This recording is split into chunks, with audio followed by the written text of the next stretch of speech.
Hello, my name is Told, and I'm the lead designer and producer at Tempest Games. We, Tempest Games, are an indie startup from Denmark.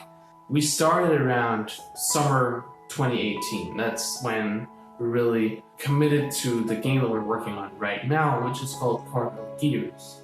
Now, let me tell you a little bit about Cardinal Gears.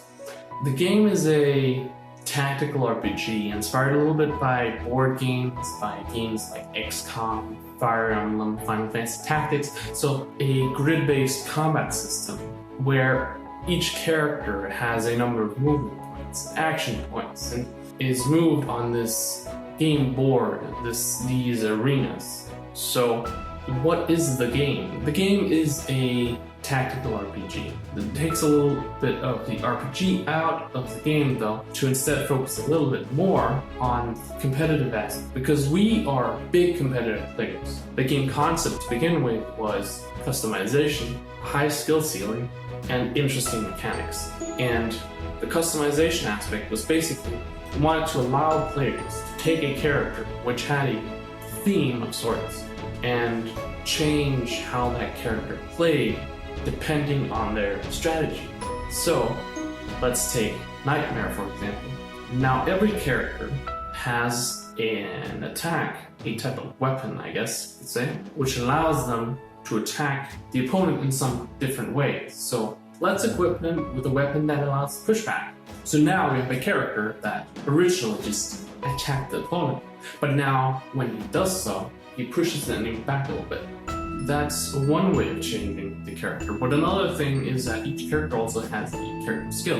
Now the character skills basically are the bread and butter of the character, the personality of the character. Now his original skill is that he himself teleports to an enemy. And when leveling up, when you use him, you unlock more skills. The second rendition of the skill, which isn't a upgrade to the skill, more like a change to how it functions, is Warp Strike, which he attacks an area around him. He will teleport anyone hit by that ability to a number of cells away. So this way you keep the teleportation theme that the character has, but suddenly it's not just him, he can teleport both friends and foes away. His third rendition of the skill is that he chooses two characters, and those characters switch position. So you see how these themes can go a long way, and how they can really change how the character works depending on what you need at any given time. For each character, you choose how they attack, what kind of abilities they have, and you also equip them with different items. Those items can be used by any character. The character also has a class which sort of defines a type of character. It defines that warriors, for example, their original attack is that they can stun.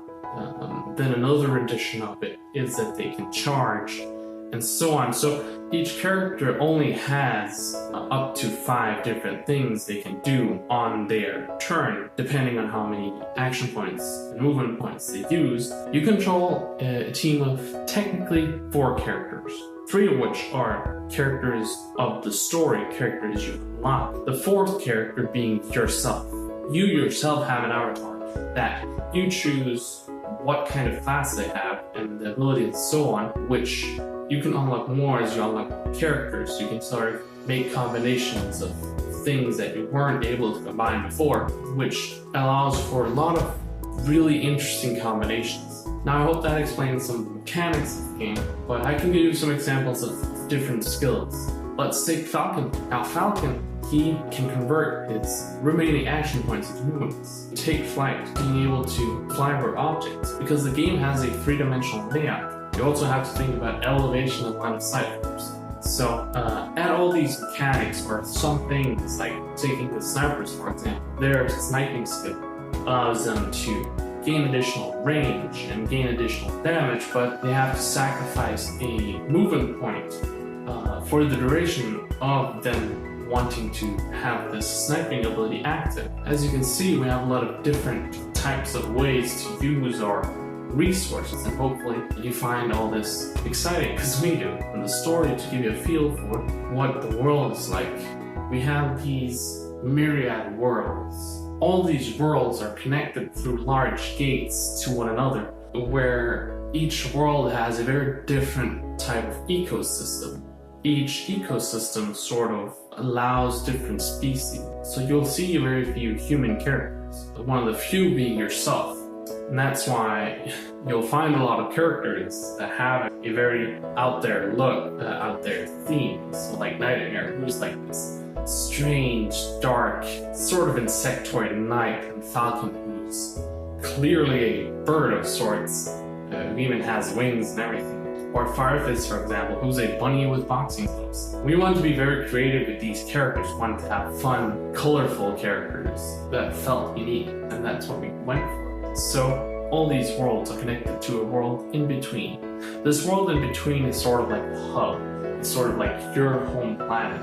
That's where you come from. That's where a lot of traders from across the different worlds go to partake in trade and economics and galaxy-wide policy, but most importantly, in the game scenario, that's where the Grand Tournament takes place. The Grand Tournament being this crazy annual event where you form a team with 3 other characters from the different worlds and try to take the top, try to make your team be the strongest of all the worlds.